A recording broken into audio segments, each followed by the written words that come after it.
que eu gostaria de chamar você, convidar você para ler, acompanhar essa leitura, melhor dizendo, em Atos, capítulo 12. Livro extraordinário, escrito por Lucas. Esse é o único livro histórico do Novo Testamento, narra a vida da igreja de maneira tão apropriada por esse escritor, que foi um evangelista, um líder forte da igreja primitiva, chamado Lucas. Atos 12, versículo 1. Por aquele tempo, mandou o rei Herodes prender alguns da igreja para os maltratar, fazendo passar a fio de espada a Tiago, irmão de João, apóstolos. Vendo ser isso agradável aos judeus, prosseguiu, prendendo também a Pedro. E eram os dias dos pães asmos, é uma data especial para os judeus, festa judaica em Jerusalém. Versículo 4: tendo-o feito prender, lançou-o no cárcere, entregando-o a 4 escoltas de 4 soldados cada uma, 16 homens, cuidando de Pedro, para o guardarem, tencionando apresentá-lo ao povo depois da Páscoa. Pedro seria degolado. 5. Pedro, pois, estava guardado no cárcere, mas havia oração incessante a Deus por parte da igreja a favor dele. Quando Herodes estava para apresentá-lo naquela mesma noite, Pedro dormia entre 2 soldados, acorrentado com 2 cadeias, que eram correntes de ferro. E sentinelas à porta guardavam o cárcere. Eis, porém, que sobreveio um anjo do Senhor, e uma luz iluminou a prisão, e tocando ele o lado de Pedro, o despertou, dizendo: levanta-te depressa. Então as cadeias caíram-lhe das mãos. E disse-lhe o anjo: cinge-te e calça as sandálias. E ele assim fez, e disse-lhe mais: põe a capa, Pedro, e segue-me. Então, saindo, o seguia, não sabendo que era real o que se fazia por meio do anjo. Parecia-lhe antes uma visão. E depois de terem passado a primeira e a segunda sentinela, chegaram ao portão de ferro que dava para a cidade, a qual se lhes abriu automaticamente. E saindo, enveredaram por uma rua, e logo adiante o anjo se apartou dele. Então Pedro, caindo em si, disse: agora sei verdadeiramente que o Senhor enviou o seu anjo e me livrou da mão de Herodes e de toda a expectativa do povo judaico. Considerando ele a sua situação, resolveu ir à casa de Maria, mãe de João, cognominado Marcos, onde muitas pessoas estavam congregadas e oravam. Quando ele bateu a janela do portão, o postigo do portão, veio uma criada chamada Rode ver quem era. Reconhecendo a voz de Pedro, tão alegre ficou que nem o fez entrar, mas voltou correndo para anunciar que Pedro estava junto ao portão. Eles disseram: estás louca? Ela, porém, persistia em afirmar que assim era. Então disseram: é o seu anjo. Entretanto, Pedro continuava batendo. Então eles abriram, viram-no e ficaram atônitos. Versículo 17. Ele, porém, fazendo-lhes sinal com a mão, para que se calassem, contou-lhes como o Senhor o tirara da prisão e acrescentou: anunciai isto a Tiago e aos irmãos. E saindo retirou-se para outro lugar. Espírito Santo, aqui está a tua palavra. Palavra revelada, palavra poderosa. Palavra de Deus ao nosso coração nesta manhã. Fala ao nosso coração, Pai. Traga toda a mente dispersa que aqui está. Quem sabe alguém está preocupado com o almoço, com o filho, com a viagem. Se fechou a janela da casa ou do apartamento ou não. Pai, traga toda a mente agora. Cativa a tua palavra e ministra o nosso coração. E que as palavras dos meus lábios, o meditar do meu coração, sejam agradáveis agora na tua presença. Deus meu, rocha minha, redentor meu. Amém e amém. Quero falar hoje de manhã sobre o seguinte tema: Deus ouve as nossas orações. Se ganhou, diga amém. Eu quero convidar você para participar desse culto comigo, meus irmãos, minhas irmãs, porque às vezes nós estamos pregando aqui, a gente fala alguma coisa que é tão significativa. Eu gostaria que você desse um glória a Deus quando isso acontecesse. Que você adorasse ao Senhor conosco. Amém? Deus ouve as nossas orações. Alguém já disse que a melhor maneira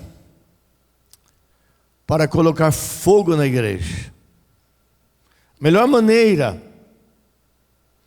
para fazer a igreja orar e experimentar o sobrenatural na sua vida, seja na vida da pessoa, da igreja, da família, na verdade, é colocar tribulação na igreja. Parece que daí as pessoas ficam alertas, desejosas. Provoca dessa maneira a fé. O desafio nasce no coração da igreja. Porque quando tudo vai muito bem na nossa vida, a tendência é a acomodação. Irmãos, como nós somos frágeis, como a igreja é fraca na fé, como crente, nós podemos muitas vezes revelar tanta ingratidão no nosso coração. Esse texto é maravilhoso porque nos fala sobre isso. Esse texto vem despertar o meu coração.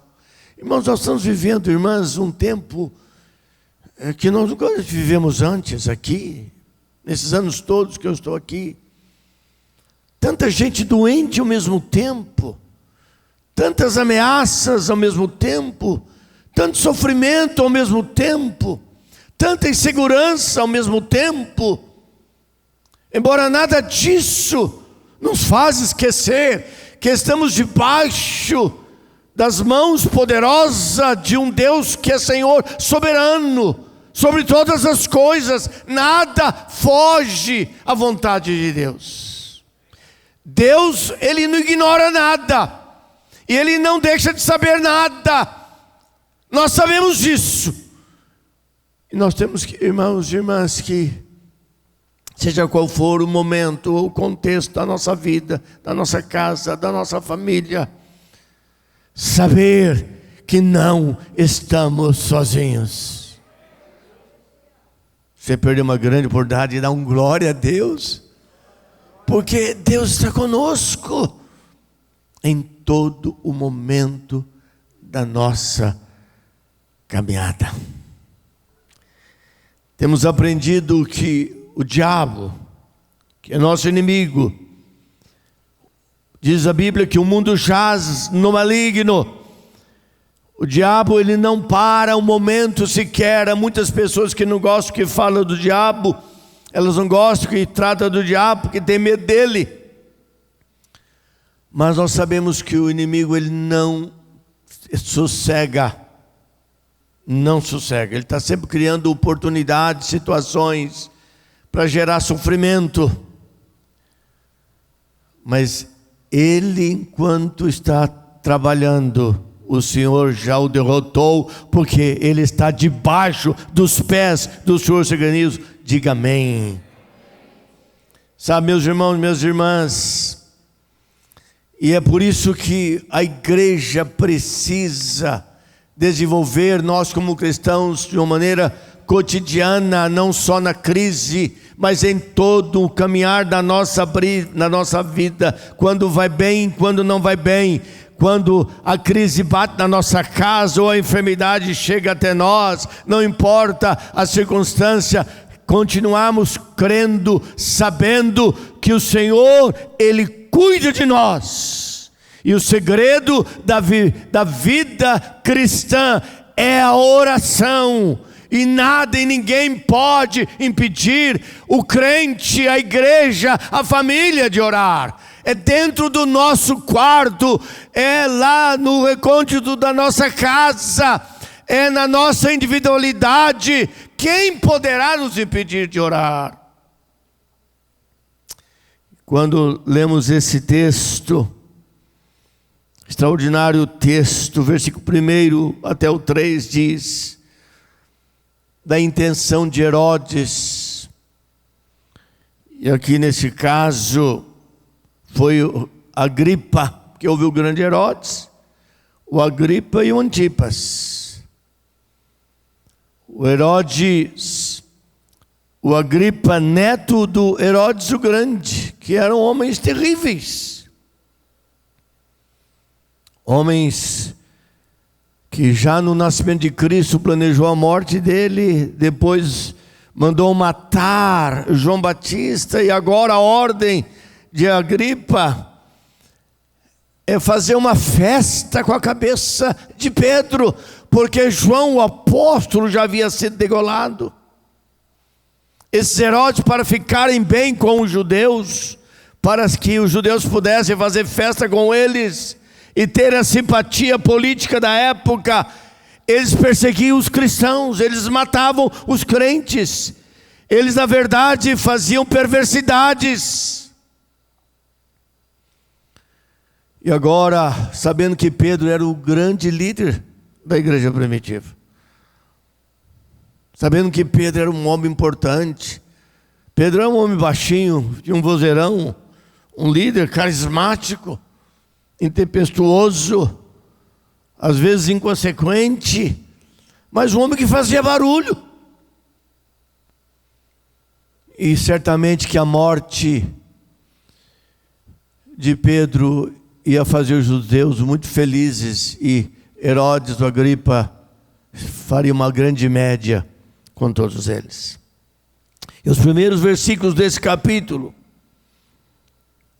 mostra que não só já havia matado, degolado Tiago, e o próximo agora, depois da festa, diz que era dia dos pães asmos, não podia fazer nada desse nível durante a festa religiosa, mas terminando a festa seria encerrada com esse grande palco da morte de um servo de Deus, Pedro.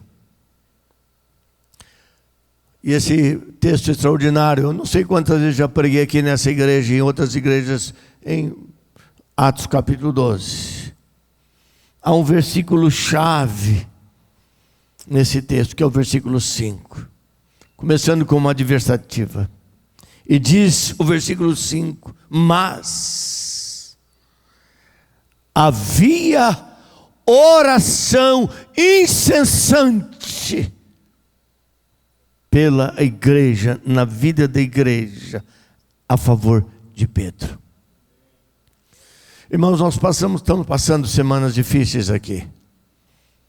Doenças de todos os lados, incertezas, a crise que nós estamos vivendo, esse período tão estranho, situação da cidade, e agora sabendo da situação da saúde do pastor, nosso querido irmão, amigo do Reverendo Abner, meu amigo pessoal, Zé João de Manaus, o pastor de lá, muito meu amigo, me ligou falando do quadro dele, pulmão muito tomado, que a situação, falta oxigênio do estado do Amazonas, povo em Manaus em crise, e gente de todo lado, e é esta hora, é a hora da igreja entender E glória a Deus, porque essa igreja aprendeu nesses anos o valor, o lugar da oração.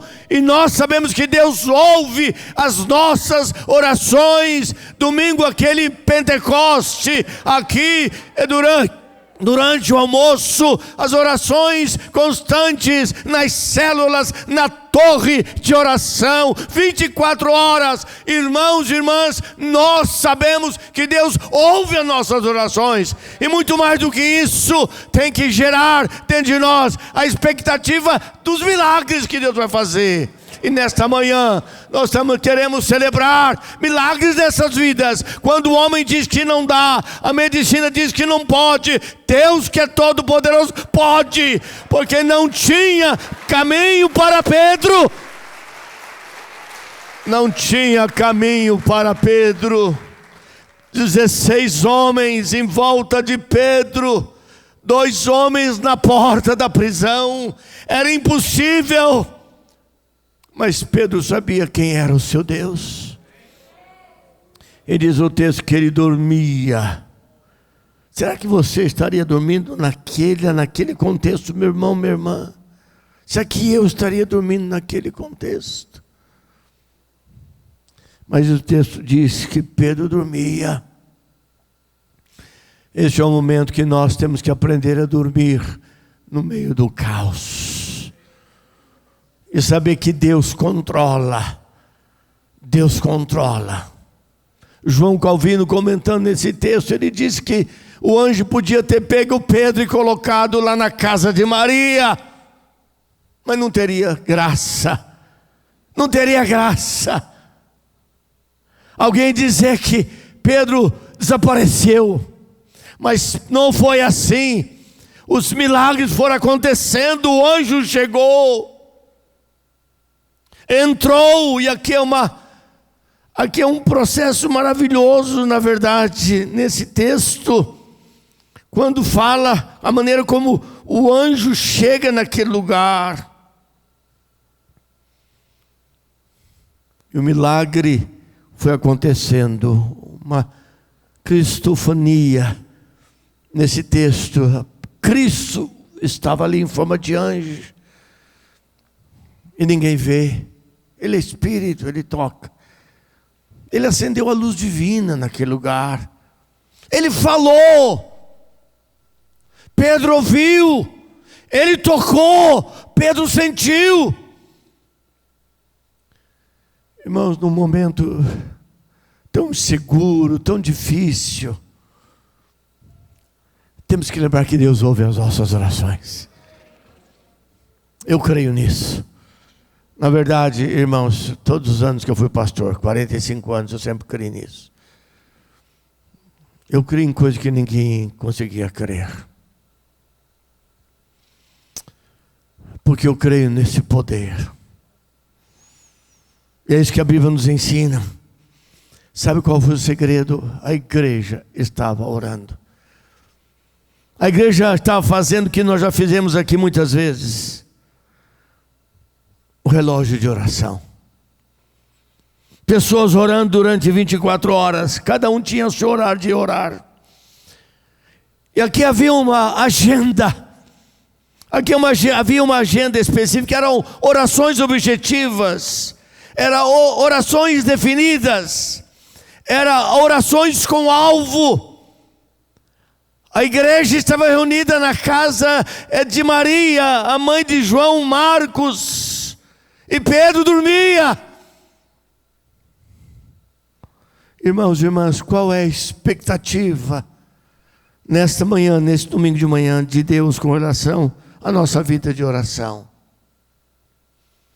Como é que nós estamos orando? E a igreja é desafiada a experimentar isso constantemente. Eu quero ressaltar aqui rapidamente, queridos irmãos e irmãs, nesta manhã, porque eu gostaria de fazer novamente, de maneira diferente, o que o governo Hermes fez aqui nesta manhã. Orarmos por pessoas que precisam de milagre. E nós que aqui estamos, vamos crer no milagre. E aquele que pode todas as coisas, que é Senhor soberano. agir de maneira poderosa na vida daqueles que estão passando por dificuldade agora. É a situação que nós estamos vivendo como nação, meus irmãos, minhas irmãs. Não só como cidade, não só como estado, como nação. Não só como nação, mas como mundo. Nesse momento de um novo governo mundial que se levanta. Se levanta. Alguma coisa está sendo orquestrada. E a igreja tem que fortalecer a sua base. E a sua base é a oração. Porque o versículo 5 é tremendo. O versículo 5 é a chave. Mas a igreja, havia oração incessante na igreja. Por Pedro. Eis que nós temos que aprender. Eu quero levantar 3 verdades aqui. Primeira, esse versículo maravilhoso 5. Que Deus espera que oremos constantemente. Deus espera que oremos constantemente. Na verdade, irmãs e irmãos, nós temos que lembrar o que Paulo disse: orai sem cessar. A oração tem que ser um estilo da nossa vida. Em casa, no carro, saindo, chegando, no mercado, na padaria, no lazer, no restaurante, na praia. Oração é o elo. E alguém já disse que a oração é o único elo que o Satanás consegue quebrar.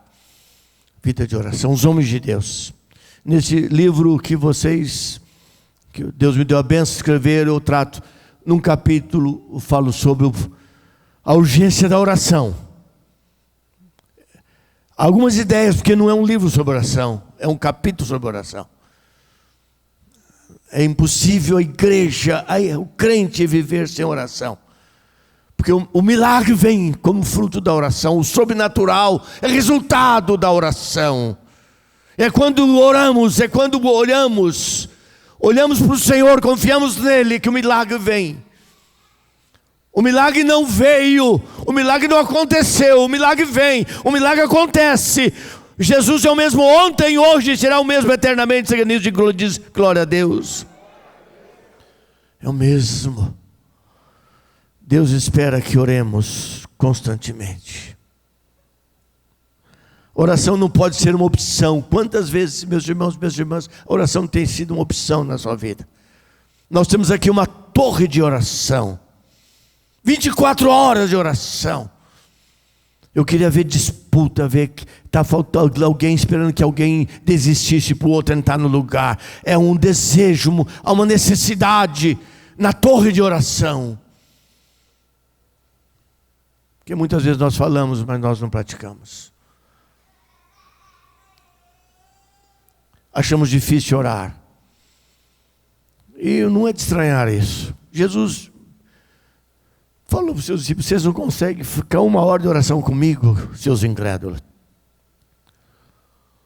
O diabo não quer que nós oremos, irmãos e irmãs. Ele não quer. Ele quer que o nosso cristianismo seja cristianismo light. Um cristianismo assim, sabe? Quando é possível.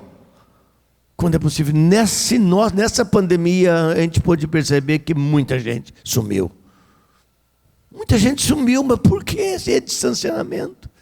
Nós estamos guardando álcool na mão, usando máscara, mas eu vejo o povo no mercado, o povo vai para o restaurante, o povo viaja, todo mundo sai de férias, a praia é cheia de gente, mas na hora de perseverar na fé, na oração, aí o Covid é um problema, a pandemia é um problema.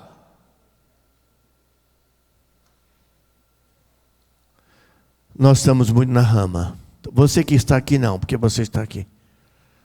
Mas a igreja, quando ela vive na rama, ela se torna muito fraca.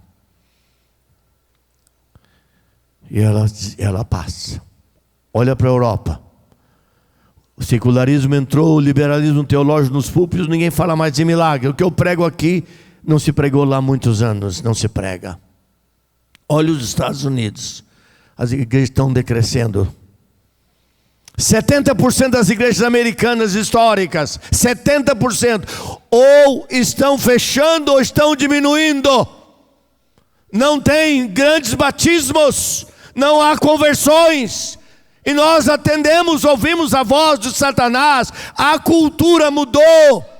O povo secularizou, claro que secularizou. Cadê os milagres da igreja?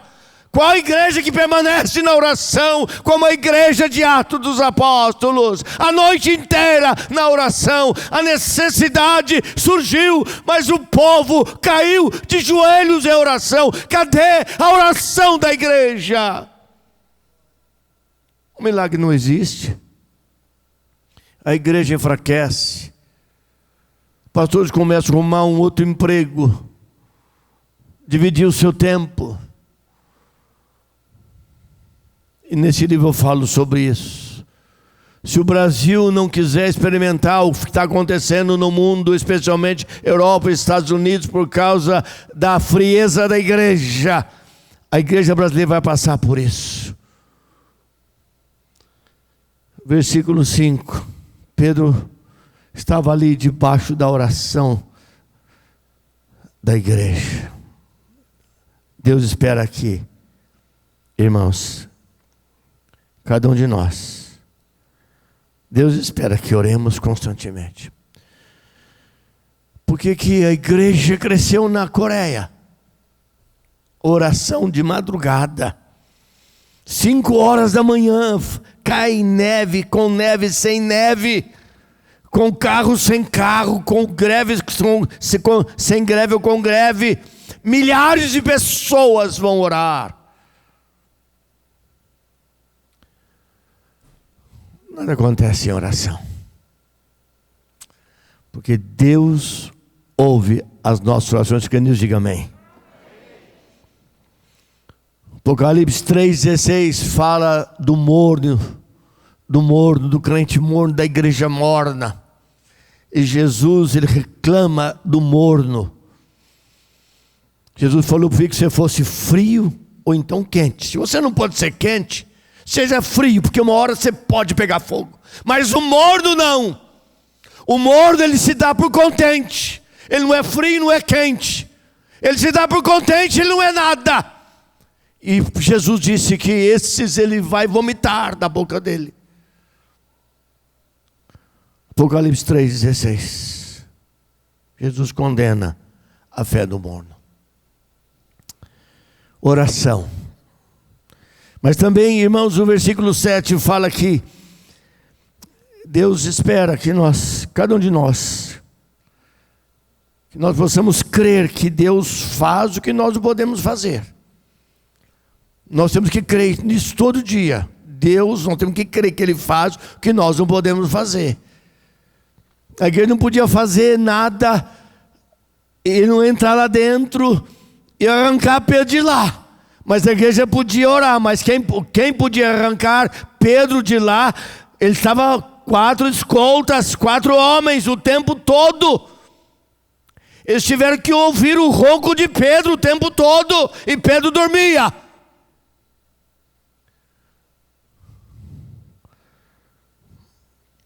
Temos que crer que Deus faz o que nós podemos fazer, o que eles criam, que Deus daria o sobrenatural na vida de Pedro.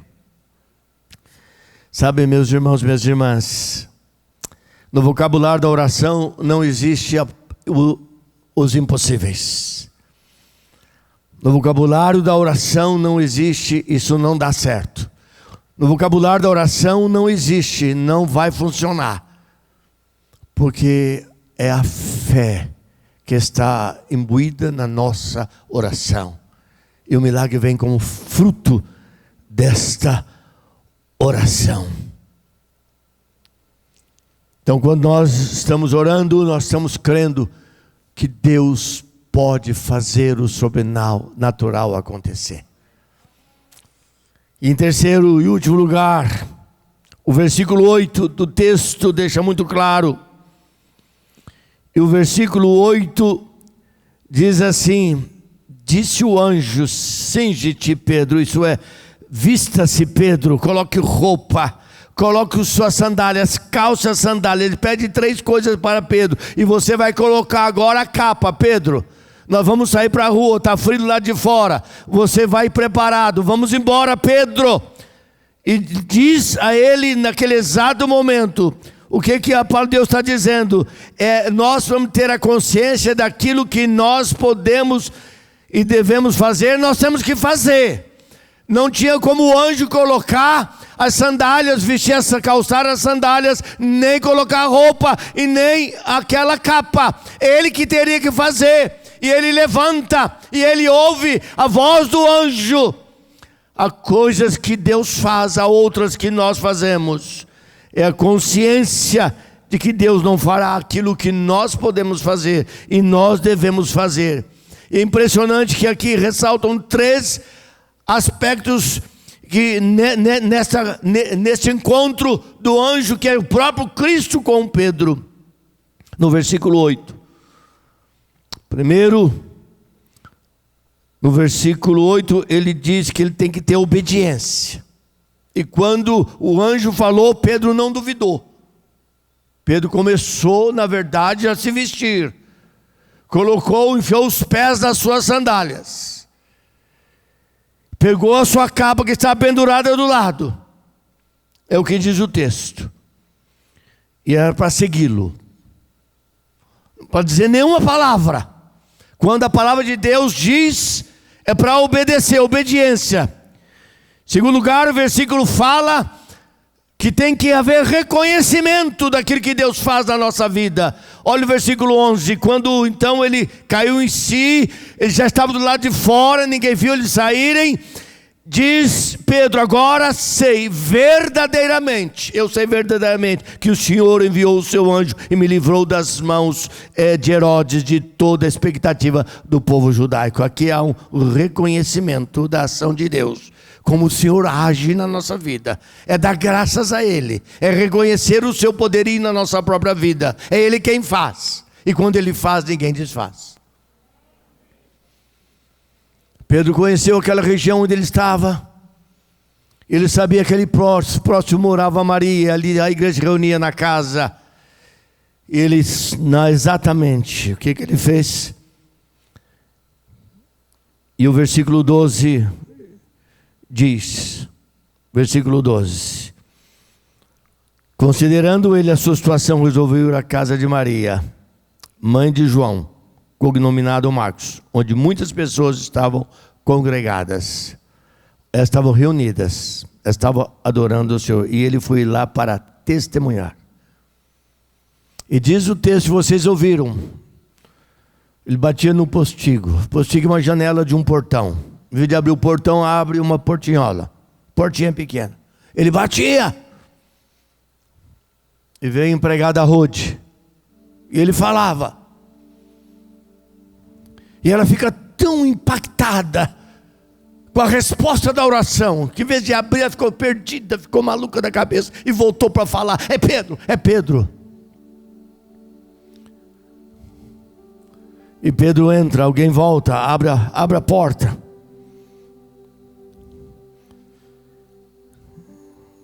E Pedro dá com a mão, o povo adorava. Imagina, irmãos, a igreja orando por milagre, e por quem nós estamos no milagre, acaba de chegar no nosso meio. Como nós vamos orar agora? E dá com a mão, e ele conta como Deus agiu na sua vida. Irmãos, irmãs, Deus quer fazer algo grande e poderoso na nossa vida. A história tem muito que nos ensinar. Lutero registra um momento na história dele. Quero concluir com essa ilustração, e quero convidar todos logo em seguida a colocarmos de joelhos e orarmos aqui nesta manhã. Lutero diz o seguinte: soube que seu amigo Philip Melanchthon estava muito mal. Melanchthon era um parceiro importante no processo da reforma protestante ao lado de Martinho Lutero. E o recado é que ele estava muito mal, para morrer. E Lutero decide ir à casa de Melanchthon para orar com ele, porque Lutero, ele cria na cura divina. Lutero cria no milagre. E só um homem que crê nisso é capaz de fazer o que Lutero fez. Deus não age, irmãos, pela rama.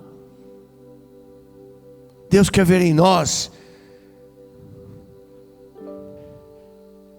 confiança profunda no nosso coração, que nós chamamos de fé. E Lutero entrou. Melancton estava muito mal, muito em coma praticamente.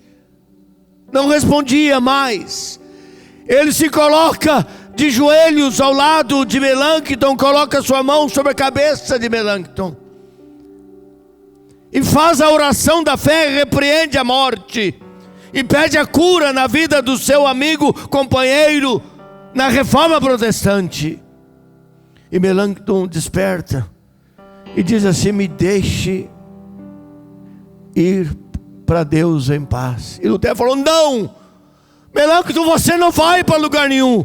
A igreja precisa de você ainda aqui, em nome de Deus, em nome daquele que pode. Levanta agora e come.